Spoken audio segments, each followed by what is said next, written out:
Hello and welcome to the Promised Land, a show all about Manchester United. I'm part of the 90 Min podcast network. I'm Scott Saunders, joined by Rob Blanchette. How are you today, Rob?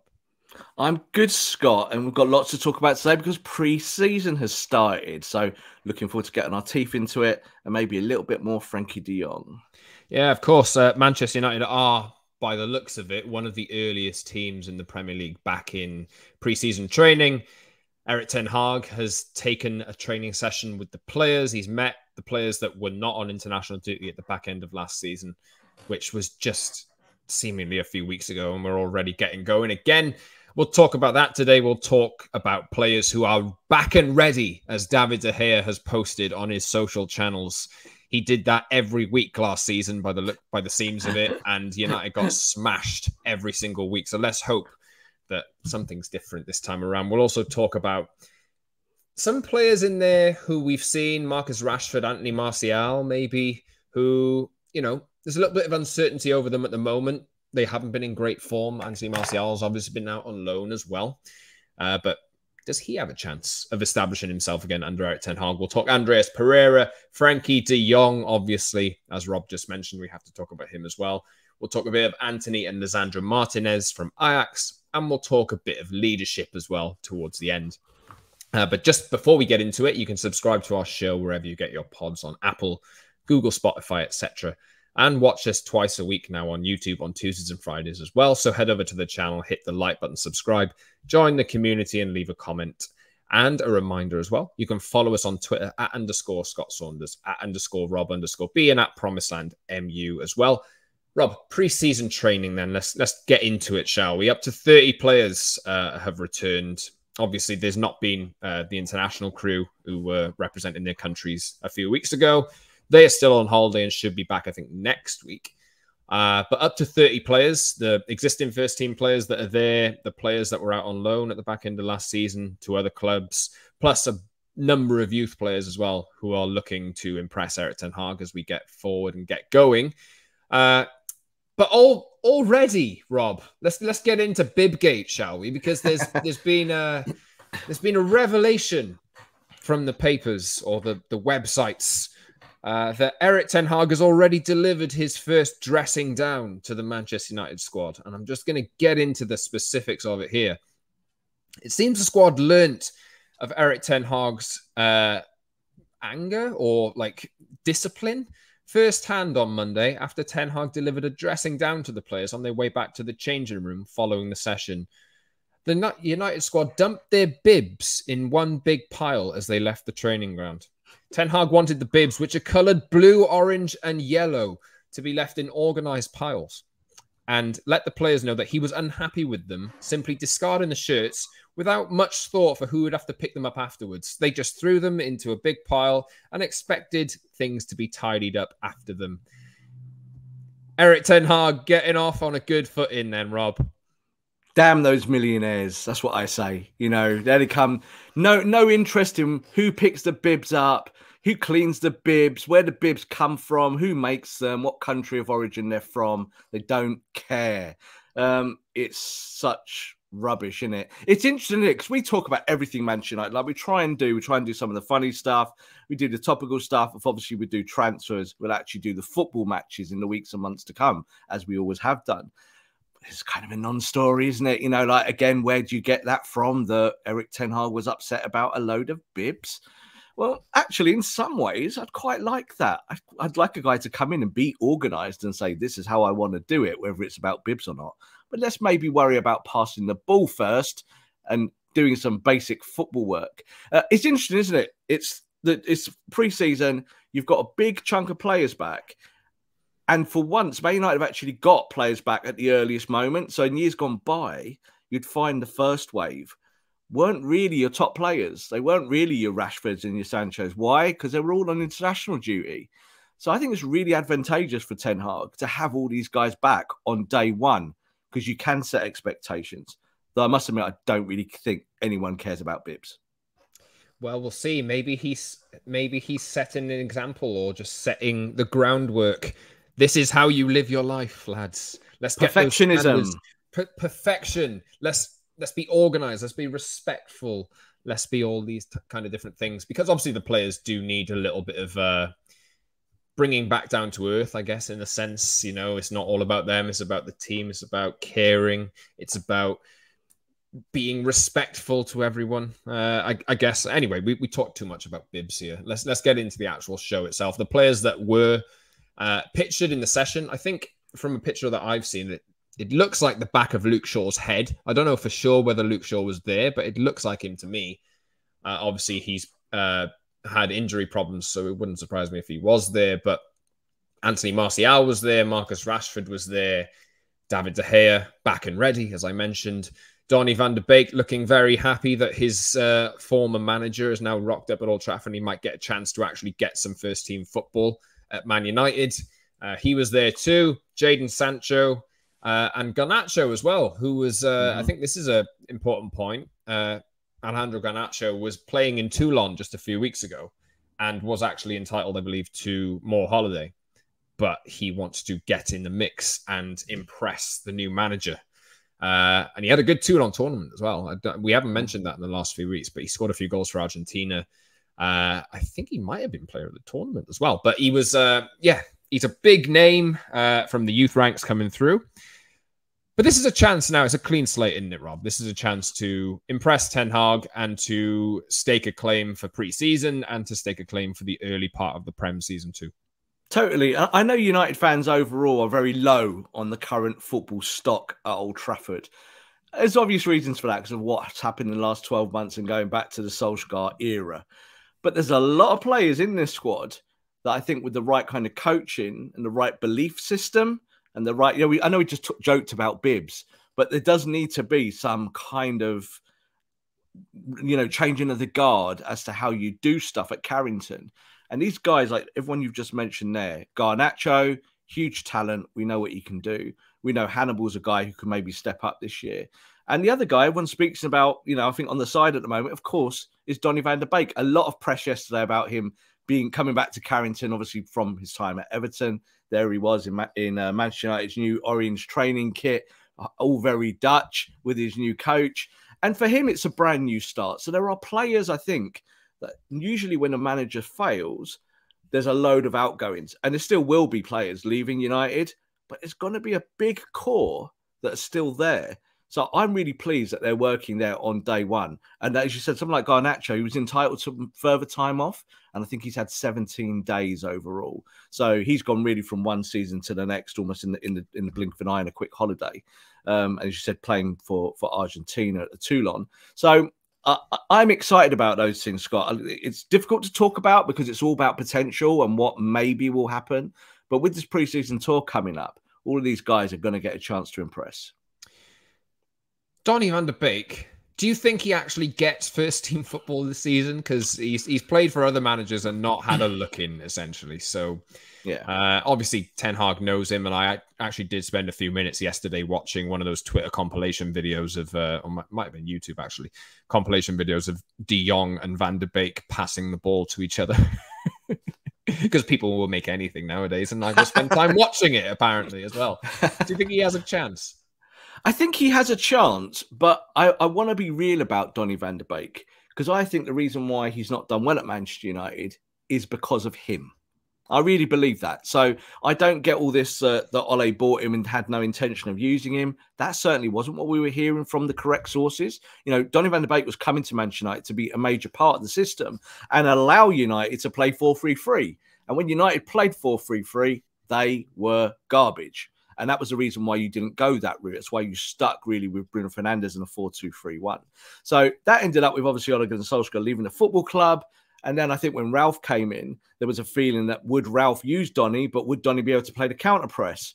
Well, Ralph from day one was like, no, this player's not suited to the counter press. Off you go on loan. I'm quite happy for you to go and play football because I want you to go and get minutes and come back to Manchester United.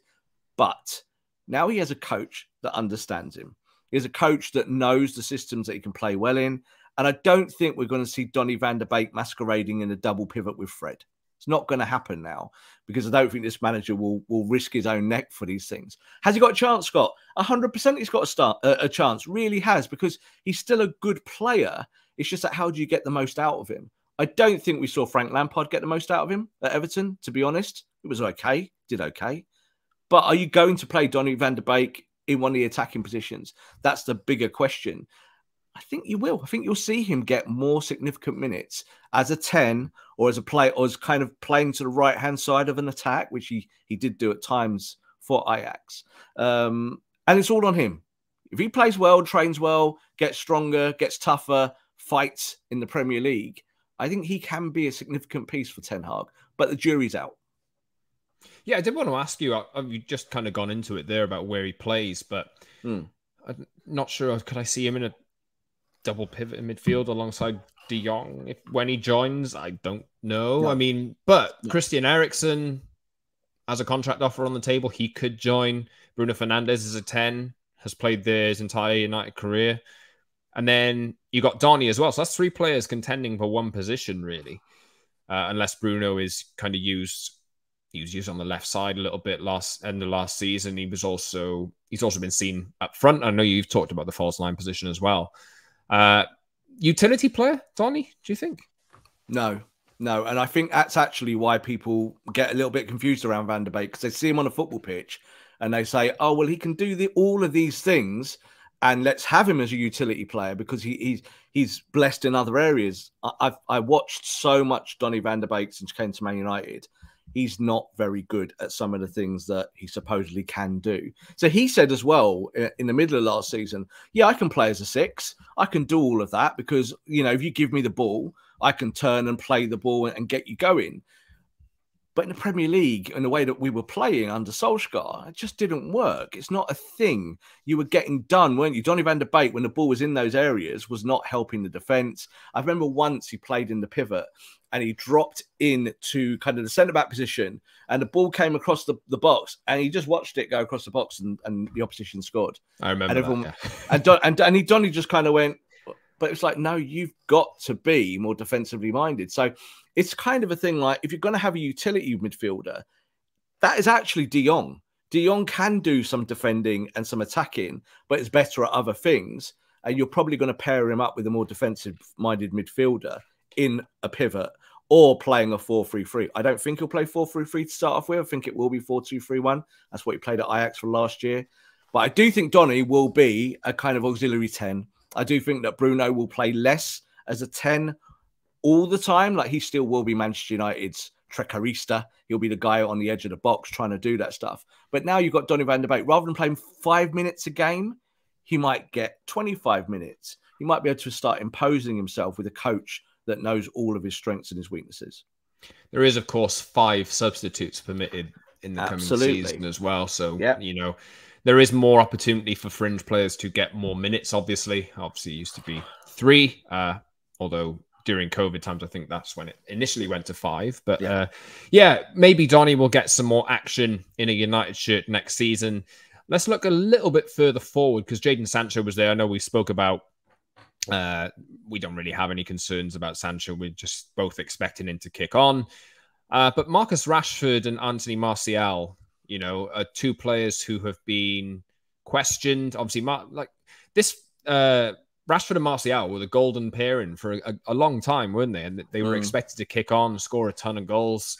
And Martial has fallen off a cliff. Rashford has to a degree as well, although, he's had injury problems to contend with and that kind of thing. Martial is, per reports, still up for sale. It's just United are paying him so much money per week that he's going to be incredibly difficult to shift off. So how do you see Martial's summer playing out? Do you think he's going to end up leaving, or is he a player that you think Ten Hag could get more out of? I think the difficulty of Anthony Martial, and you did just touch on it there in terms of wages, is on 230 grand a week. There's no team in the world that's going to pay him that. Literally no one. No one will go anywhere near that wage. So that effectively makes it almost impossible to move him at this stage. What you need to do is build a market for him. That means you need to play him at some point. So both through pre-season and the early weeks of the campaign. Don't forget that that this window closes September the 1st. It allows you to create a market for these players. You might even see him start the season and then get sold very close to transfer deadline day. That would not be a surprise when people need players. You know, when they suddenly go, all right, we need a forward, we need a left-sided player.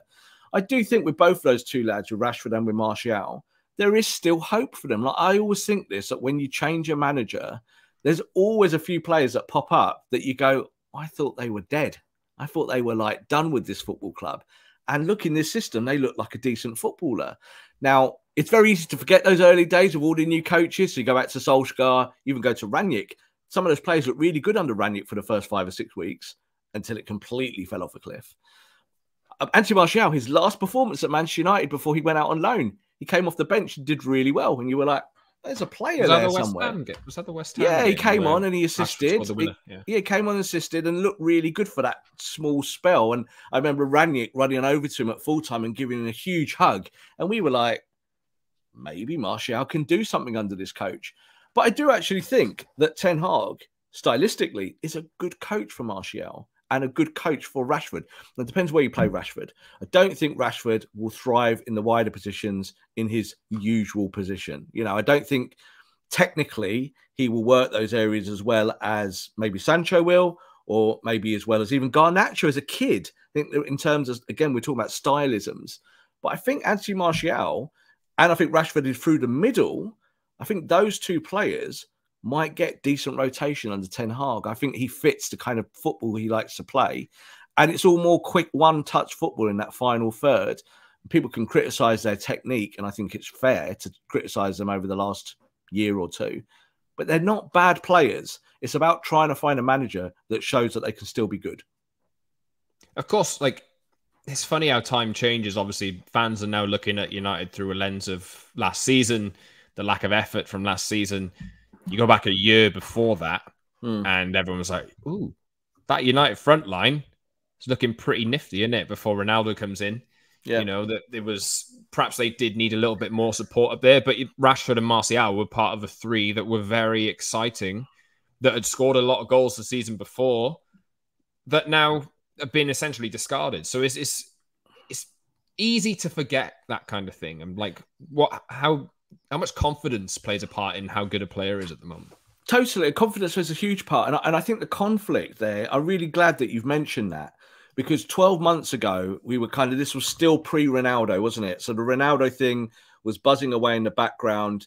People knew he was going to leave Juventus. It was like, where is he going to go? Manchester United were on the list, but City were the ones making the noises through the press. I think 12 months ago, this whole football club was going to be based around Martial, Rashford, and Greenwood. They were going to be your front three. And we weren't really thinking and talking about Man United suddenly not being able to score goals. But that's what happened. So, as you said, I think fans look through a lens of what happened last year. And that's understandable. I get why that is. And the lack of effort wasn't good enough. But the lack of effort wasn't good enough across the whole pitch, from back to front. But of course, players like Martial, who's more of a languid player, Rashford, who definitely had issues in terms of his work rate last year, there's no doubt about it. They get targeted, and they get targeted for obvious reasons. But now they've got a chance, haven't they? It's not a case of whether these players are talented. We know they're talented. It's just that, can you find a system that makes them work and makes them score goals? We both know with those two, they can score goals in the Premier League. They've proved that in the past. It's more about the system. And I think this is why Ten Hag's arrival is so important, because you need to play a different style of football to what we saw from, say, Solskjaer, playing 4-2-3-1, being very rigid, playing the same style every week, to Rangnick, completely different style, gegenpressing that none of the players wanted to do, to now a coach who's probably more like Pep Guardiola in terms of how he sets up, which, as we know, has been winning Premier Leagues. So I think players will buy into that, because it's a winner, isn't it? Someone coming into the football club, champion of his own division in Holland, and a huge reputation. And I think players will warm to that in the earliest weeks, certainly. Do you think Ten Hag will have Martial to hand? I do think anybody's going to come in to pick him up, or are United keeping him? There's no market for him at the moment, Scott. There's no market for him. Like, the thing is, if he'd gone to Sevilla and ripped it up and scored lots of goals and looked really useful in La Liga, then you've created a market. That's kind of what Man United were trying to do. It's what they were trying to do with Jesse Lingard once when they sent him to West Ham. You create markets and you sell them, or you say, actually, I can keep and do something with this player. And I think with Anthony Martial, I've never been the biggest fan of Martial. I'll say that up front, and I've said it before. I do think that there are weaknesses in his game. But can you use him if you were playing 4-3-3? Definitely. Definitely you could use him. Now, he's not ever going to be a pressing monster on the left, but I think he's technically better on the left than Rashford. So it's a mix-up here. Then you've got Anthony in the mix there. Do you bring in someone like Anthony, which totally allows you to play Jadon Sancho on the left? I think that's what Ten Hag will do in the earliest weeks, that Jadon Sancho will play on that left-hand side. But you've got to see it in pre-season now, haven't you? These players have come back, and it's like new era, new start. Don't be as bad as you were last year. Otherwise, the clock is ticking and you'll be gone. And I like that. I think that's a good scenario to be in. I think players understand the desperation of that point in time. So if Martial does end up staying, and if he stays and actually recaptures a little bit of form, then that's going to inflate his valuation, which is on the floor at the moment. And help United win. Like, if he plays well. Like, he actually spoke a few weeks ago off the back. Like, he got back in the French squad, didn't he, originally? And did well when he got back in the French squad. And people were like, oh, there's a player here. And he said a few weeks ago, at the back end of the Sevilla move and coming back, saying, in my head, I always felt I was coming back to Manchester United. And in my head, my issue was that I had this injury. It's really hampered me for a year and completely smashed up my form. And now I know I've got to go back to United and prove it all again. Now, that's what I want to hear, Scott. He's saying the right things. Now we need to see it, don't we? It's better than a player crying his eyes out, going, oh, I'm not getting picked. Oh, I'm sitting on the bench. Don't cry about it. Prove that you're good enough. And I think there's a lot of United players like that who are talented, but totally need to prove it. Martial's 26 now. He's 27 in December. Yeah. Which is crazy given, he's always been about potential for the duration of his United career so far. Yeah. Another potential player who, that's being kind, I suppose. But Andreas Pereira had a bit of a spell in the United first team, known as the pre-season Pirlo in United circles. Has been out on loan since... Well, for a while now, since forever. Bruno Fernandes obviously was signed, and then that was the end of Andreas Pereira in the United number 10 role. I wanted to talk about him today because United might be doing something here that they don't do, as in selling a player for money. I know. Crazy. Fulham have shown interest in Andreas Pereira. Flamengo have obviously had him on loan for the last few months as well, and there's a deal which has been kind of mooted there, but it's not been pulled. The trigger hasn't been pulled on it. Crystal Palace have also seen have been linked with him in certain circles as well. 8 to 10 million, possibly raising to 11 million in pounds. Is that a surprise? This feels so post Ed Woodward, doesn't it? Doesn't it? Like actually doing some business for a player. So I think one thing that Andreas Pereira is, he's not a bad player. He was never a bad player. The issue was that he's a number 10 that Man United were trying to force to become a number 6. So we just talked about Donny van der Beek. It's a similar kind of issue. Just because a player can play deeper doesn't mean you should play him deeper. That's it. Paul Pogba, much better at the other end of the pitch. Don't play him as a deep line number 6 all the time. Sometimes, yes, but not all the time. And I think Andreas Pereira, again, if he goes to a football club where he can express himself, because he's a talented boy, and he came through the ranks, and there was always big hopes for him in terms of his natural ability. You said he'd call him the pre-season Pirlo. Why is that? Because he'd get the ball in pre-season and curl it in the top corner, and everyone would be like, "He's got an amazing." Was it last year? Pre-season. It was in the campaign. It was right at the start of the season. I think 2 years ago. I think it was, and I can't remember, against Wolves or someone. And he played as a number 6 that day. Got the ball, took it out of his feet. It was in front of us at Old Trafford and smashed it in the top corner. And we were all like, that's the best goal we've seen at Old Trafford for years. And it was an amazing finish. But that's just like 1 minute of his life, isn't it? So it's like, does that 1 minute impact everything else? Well, of course, the answer is no. Fulham will be a good fit for him. Palace would be a good fit, especially the way that Palace have played. We don't know if Palace will be getting Gallagher back. Not saying Pereira's the perfect replacement there, but he's the same kind of player that if you give him freedom and tell him to go and work in certain areas, he could be useful. Do I want him at Man United in the rotation? No, I think it's time to sell. If you get 8 to 10 million, you bite your hand off for that. Yeah, and you can reinvest that in other players as well, which is something United have to get better at or start doing at the very least.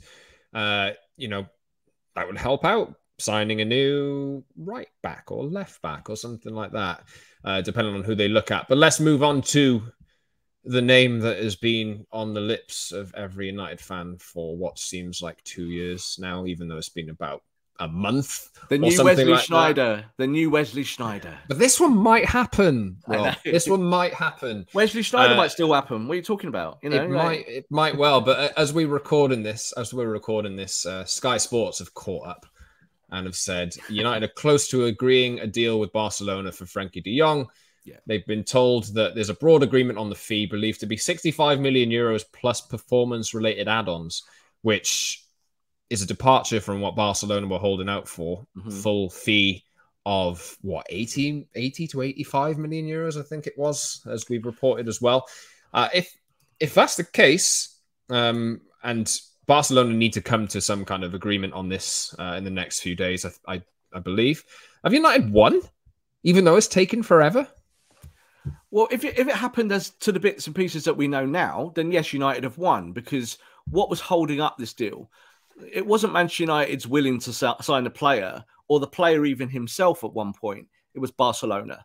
So as you said then, stated correctly, Barcelona now need the money. They've got to the point where they've played a little bit of poker with Man United and said, you know, we want 80 odd million for him. Manchester United rightfully said, no chance. Barcelona were like, we want to make a profit on the player for what we paid Ajax. Manchester United said, well, why are you shopping him to us? You know, so there were all these things about brinkmanship going backwards and forwards. And I think when you talk about price and what it's going to be, I think Barcelona, from what we've heard, have settled in the kind of low to mid 70s. I'm talking pounds sterling here, not euros. So they were looking at something around the 76 million pound mark. Manchester United were talking more around 65 million. So I think they're going to meet somewhere in the middle. So it's going to come in at around the price that we've heard, of course, is 68.8 million. That was kind of the first fee. What will they pay on top with add-ons? Who knows? There will be add-ons. I'm sure there'll be significant ones. Throw a Ballon d'Or clause in there. Well, exactly. This is what it will be. It'll be like, you know, if we win Premier League next year, we'll pay you an extra 10 million quid or whatever like that. And it's like, okay, yeah, put that in there, because that's not going to happen. So I just think with Frenkie de Jong that, and you know, you stated this last week as well on Scott on the show, was that the first piece that Ten Hag wants is de Jong.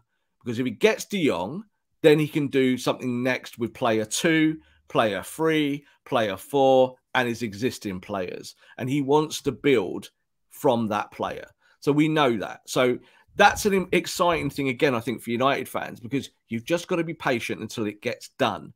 And the worst case scenario, of course, is that it doesn't get done. But imagine it doesn't. Like, but it will. It will get done. And the reason why it will get done, and you know, again, we'll put our necks on the block, I'll put my neck here, is that the player has now said yes to Manchester United. So that was always a big thing. He was always kind of like, I want to stay at Barcelona, my dream club. He was saying a few weeks ago, Barcelona are the biggest team in the world. Well, if you say that, you know, Manchester United claim to be the biggest team in the world every week. So it's kind of a weird thing to say when those two things don't meet each other properly.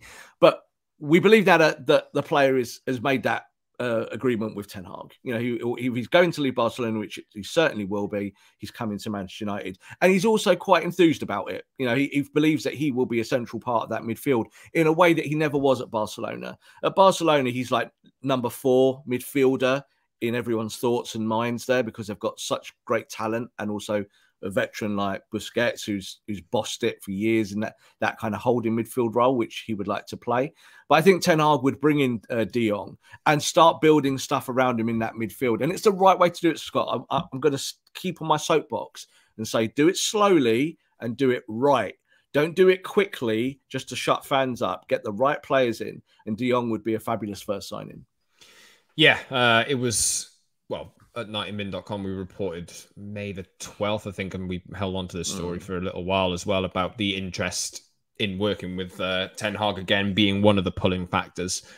It was shortly debunked after that, but it does seem that it's the case that obviously that's one of the main reasons why De Jong would actually do this move is because he knows the coach. You know? I think it's the only reason. I really think it is. Like, again, I've said on kind of my other shows and stuff that this deal does not happen without Erik Ten Hag existing at Manchester United. It really doesn't. If Mauricio Pochettino was your manager, this deal does not happen. You know, the player's not interested in Manchester United in that way. Now, United fans might be fearful of that and say, oh, but we only want players that, you know, love the badge and love Manchester United. That's not the football business. You need to bring in someone that can help you win. And the things with De Jong is that he understands the expectations of Ten Hag. He also understands it's a huge opportunity for Erik Ten Hag. Can you be part of that? He knows Donny van der Beek at the football club. There might likely be other Ajax players arriving either this year or next. We talk about someone like Jurrien Timber, who won't come now, but will come in the future potentially. We can talk about Lisandro Martinez is on the market. And we know Anthony, there's a ton of brinkmanship going on between United and Ajax in terms of that player. But we know that player would like to play for Ten Hag again. So all of these things you see, I think with De Jong, suddenly become more attractive when you see Barcelona making eyes at players like Gavi and the kind of their younger core. And they're not really thinking about Frenkie de Jong. They're using Frenkie de Jong to raise capital. That's not a great look for a player. A player knows that once that's there, that you're done because they're trying to shop you. Barcelona have shopped the player for weeks and weeks and weeks. They've been trying to create a market for him. Yeah, as it stands, you would expect that De Jong will be on the preseason tour flight. And it doesn't seem one saying that. I think he will be. I think he will be. Just a gut feeling. I think we're not too far away. He'll finish his holiday, maybe fly over to Manchester next week. And that biggest club in the world question, I don't doubt that at some point in the next 6 months, even if it's in the early interviews with the club's media team. So, Frankie, what's your impressions of Manchester United? Like, just, it's the biggest club in the world. Well, it struck me since I've arrived here. It's the biggest club in the world. I'm sure that'll come about. And the thing is, in the Netherlands as well, it's worth pointing out that even though Real Madrid and Barcelona are the biggest club in the world in the southern half of Europe and beyond, that in the northern part of Europe and places like Holland, Manchester United are the biggest club in the world. So he would have grown up in that environment of United being a super large club because of the love that's out there in places like Scandinavia. So I do think that he won't be looking at Manchester United going, I'm taking a huge step down. And I think he'll see it as an opportunity and he'll understand that this is a big new Dutch project at Manchester United and he could be the central part of that. As you said, I think it gets done now. Like, I know people are saying this week, and it might well be like, you might be watching the show now in a few days' time as people do, and he might have already signed, but I think it's more likely to be next week. I could see them doing one of those. United have struck an agreement with Barcelona for Frenkie de Jong, pending personal terms. And what instrument does he play? Does he play an instrument? Oh, my God. They've got to drop that kind of saxophone. Stuff. That would be good, wouldn't it? Frenkie de Jong, kind of your street seller going down Piccadilly, coming down there, and there's a guy there with a saxophone playing some jazz. It's Frenkie de Jong. He's in Manchester. Here he is outside WH Smith. So, I think that United have learned maybe not to do those things anymore after the Alexis Sanchez failure. But you're right. I think we will get that classical statement that's used mainly for the stock exchange to say that this player is coming to the football club, the deal is done, and welcome Frenkie. Yeah, there is an offer out as well to Christian Eriksen, who is a free agent as of the 30th of June, which is 2 days away, I believe. Yeah, 2 days away. So maybe a decision from him will be coming soon as well, whether he chooses to go to United or whatever. But I think United need to get this De Jong deal out of the way first. They need it locked in for how much they're going to be spending so they can then move on to other targets, and we'll just transition into those. Now, Anthony and Lisandro Martinez, talks have been held over both of those players. United may as well just buy Ajax, to be honest, because they're just going after seemingly every player that Ajax own or have owned in the past. Anthony and Lisandro Martinez have been, however, put high price tags on. But I also put high price tags on both of these players because Sebastian Haller is going to Dortmund for around 30 to 40 million euros, I believe. Ryan Gravenberch has joined Bayern Munich as well for around 20 million euros, I believe. And that means that Ajax don't need to sell these players. I think it's a little bit posturing, personally, at the moment. But I think Anthony is a target, as you mentioned earlier, Rob, that it's a bit of deadlock there. But I think United actually are looking at really going for Anthony at some point during the summer. I think Lisandro Martinez, they've just turned their attention to him amid interest from Arsenal. And given Jurrien Timber has now pretty much effectively said, I'm going to stay at Ajax for another year. What do you make of these deals, Rob? How much money should United commit to these players? Should they spend months or weeks negotiating over a few million quid? I think the thing is, I know we will talk about fees and the importance of it and why owners do one thing or another. Of course, as a fan, I don't care how much players cost. Ultimately, just buy the player, get them in, they make you better. We carry on, we watch a load of football. But there's no doubt as well that you have to have some structure in terms of purchasing. So let's kind of take each one of those players individually. Jurrien Timber's a player Manchester United really wanted. They had some early kind of connections with the player. Of course, there's always a Ten Hag link there as well. But are you willing to pay a super premium for a player that's still relatively young and needs developing? The answer to that is no. Manchester United are not going to pay 60, 70 million today. However, they might pay it in 12 months if he does well. Look, you talk about Lisandro Martinez. Arsenal were the first club in for him. He will almost definitely, I think, come to the Premier League in one form or another. It's a little bit like the Darwin Núñez situation in the sense that the agents are shopping the player to that marketplace because the player wants to go there, not because he wants to play in the Premier League, but because there's tons of money in the Premier League. So these things are important to players when you talk about a new deal. But we talked about Anthony, and I think Anthony will be the one that will burn and burn and burn. Manchester United are very serious about the player, and they're serious because the player has made direct indications that it's United he would like to come to. Mm-hmm. So I think that allows United to negotiate maybe in a longer term with Ajax to find a price. United's contacts will always talk about 40 million. No, they're not going to get. That's not. It was never going to happen. What do you get for 40 million? Like this is the thing we've talked about players, haven't we? You might be able to go out and get a Pau Torres for in that ballpark because of a release clause and get him for around 45, 44 million. But you're not going to get a player like Anthony at that price who's on the up. Really, really his trajectory is there. And you're going to have to pay some kind of premium. So I think that's a kind of big thing in terms of how it works out for the Anthony deal. But I do think United would like a right-sided player, and Anthony fits that. Anthony Elanga, Anthony Martial. I tweeted that front three possibility last week, and took off a little bit. That would be a weird front three in the Europa League group stages that United field, but we'll see how that goes. I mean, there is interest there in Anthony, and I think that one will keep running. But you mentioned there, Rob, about Pau Torres. Gut feel. I'm going to put another gut feeling on the line. I think Lisandro Martinez, as much as he wants to leave Ajax, will probably end up going elsewhere. Yeah, and I think United will end up with Pau Torres later in the summer.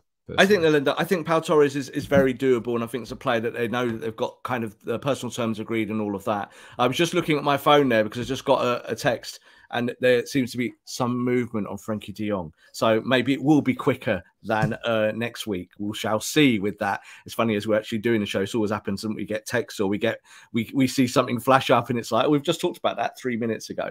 But yeah, I do think with Anthony, when you said with Pau Torres as well. Pau Torres is a really easy buy in the sense that they've done all of the negotiating already. It's all done.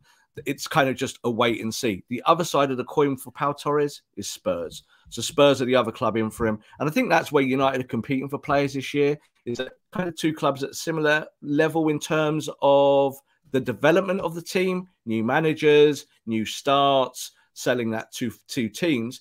It's just that Tottenham have London in their pocket. And that's always a big thing. If Pau Torres wants to live in London, then he won't be signing for Manchester United. I think he might. I'm just going to put my neck on the ground. I think he might. That's a gut feeling. He's very keen on United. I think he's very keen on it. He's very keen on United. And I think he likes the idea of being with Varane, and he likes the idea of the style of football that Ten Hag plays fits him. Being able to play out from the back and being a more stylistic defender. It's not like how fast can you run? It's more about, it's about form and function as opposed to just saying to someone, are you a super athlete? So he's not the quickest in the world, but he's technically fantastic. Pau Torres could, or maybe Lisandro Martinez could come in and supersede or take the place of Man United captain Harry Maguire in the 11 alongside Rafa Varane or something like that. That does transition me into the conversation I wanted to end the show with today about leadership, Rob, because there's been, obviously, you get all these reports all the time about Ronaldo disagreements over the captaincy. That came up last week. Leadership is an issue that United have had to deal with. Harry Maguire, currently the club captain. How do you think this will look for the new season? And who are the candidates to potentially succeed him? There's plenty of candidates at Manchester United. There always is. But I called it last year faux leadership. And I include Cristiano in that. I include Bruno in that. They're all senior players. They can all do stuff. They can all lead. But as we've seen with Manchester United, there's been no leadership from the player or from the dressing room for a really long time. So I think Harry Maguire is a little bit of a scapegoat. So I'm, again, not particularly high on Maguire's game. I do think Maguire as a centre-back is too slow, and that is a problem for him. I do think that this is a good coach for him. And I think that if, say, Pau Torres does go to Tottenham and that, just fizzles out and you're going to start the season with your two centre-backs that you had from last season, I don't see the captaincy changing on day one. I really don't. And I don't think that Ten Hag views the captaincy as something that's ultra important to his project. There's no need to kind of rock the boat and upset people if you want to get the best out of them. So if you want Harry Maguire to be Harry Maguire from a couple of years ago, or Leicester Harry Maguire, or England Harry Maguire, it's probably not great just to rip the captaincy off him and say, well, I don't want you to be my captain. So we've seen as well with Ten Hag is that he's not a conservative, but he will look after players. He will look after their mental health. He'll communicate with them, and he won't just be incredibly ruthless on day one. I think he'll work through it as a process. Once upon a not so long ago, I can remember Liverpool fans saying to me that Jordan Henderson shouldn't be the captain at Liverpool because he's not a starter and he's not good enough and blah, blah, blah, blah, blah. Well, look what happened there. So I think that it's not about Harry Maguire, but we talk about leaders. Who else could you do it? I think ultimately you're probably going to have to buy one, Scott. Probably going to have to buy someone that comes in and becomes your new leader. But again, I don't think that happens in this window. So I don't think the captaincy is a huge pressing issue for the new manager. Do you think that they could potentially put it to a team vote the way that Man City do? I really hope not, because we talk about player power. The players don't need more power. Don't tell the players. Because the thing is, who they're going to give the captaincy? They're going to give it to Ronaldo. Who is it? Because Ronaldo is the boss. So this is the problem at the football club. It's the imbalance between opinion and then popularity. You don't pick your captain on a popularity contest. You pick your captain on who can help you captain the football club. So Ronaldo would wear the armband with pride and United fans would love all of that. But is he really your natural long-term captain? Well, of course not. So I don't want the players making that choice. I think at City, and the reason why they do it that way is because it's an easy choice. So there's no issue. So you have company's there, he comes, he goes, and then they go, right, well, who's the next captain? Well, it was Fernandinho. He's the most senior player. It's obvious. It's easy. And that's kind of how they do it. They do it in a kind of natural way. It wouldn't be natural at Man United. You need to pick the captain that works best for you. But what I'm trying to say is that it's not a huge issue on day one. I don't think anyone comes in and goes, well, I'm not going to run around this season because Harry Maguire's captain. I don't think that's a thing. I really don't believe that's true. I think it is scapegoatism. But I think the bigger question is, does Harry Maguire play? And if Harry Maguire doesn't play, then who should be the captain? Probably on day one, if that was the case, it's probably Bruno Fernandes for me. Probably, if he's your player that you're going to put forward and say, who's the natural guy who's got the most leadership. But at the same time, I don't think his leadership was particularly good last year. David De Gea, another candidate as well, based on seniority. It doesn't strike me as a natural fit either, but then there isn't one, is there? Rob, let's end the show today. We talked about this already, but let's end the show today with, what if Harry Maguire isn't there at all and he ends up at Barcelona? Brilliant that story got rehashed last week. And obviously people, I think it was a major red top newspaper in the UK had put out there that Barcelona had said to Manchester United that they want their centre-back and you can't have him. You can't have Frenkie de Jong unless we give us Harry Maguire. Rubbish. It's not true. It's not real. It never was real. Barcelona want money. Harry Maguire, unless he's made of money, they don't want him. So I think the thing is with Harry Maguire is that he will get his chance at Manchester United. I think he's not a bad player overnight. He might not be your future stellar centre-back, your £80 million world record signing at centre-back, but I think he'll get a chance. And I think a lot of these guys will get a chance and they'll have time to impress Ten Hag over these first, kind of 3-4 months of the season. And it's a weird thing because we're going into a World Cup. So you always find that players suddenly pep themselves up and the chin goes up and the chest goes out because they're playing for a World Cup place. They suddenly start looking like footballers again. Man United have got a few of those. World Cup year, November, December. It's going to be a little bit weird, isn't it? For everyone, including us who will be watching it. And yeah, be weird for the players as well. Maybe they'll have to protect themselves going into the last few weeks, before the World Cup begins. I think there's only about a week between the week, 10 days between the Premier League and the World Cup actually starting. So it's a really horrible situation. I really hate it. I really do, because it's going to compromise the Premier League this year. And I'm a club man. I always say that, club over country for me, always. I'm an England fan, but I'm a United fan first and foremost. And I do think you're going to find that will be in a lot of players' minds when they think about their injuries or how they manage themselves, or just the tightness of the program. That whole Christmas schedule around there looks horrendous. It's worse. It's terrible most years, Scott, but it's really, really bad this year. Yeah, we'll see how it goes. And Rob, we'll see you on Friday, where hopefully there'll be some kind of official communications from United on either Frenkie de Jong, maybe Christian Eriksen. Maybe they'll move on to other targets as well.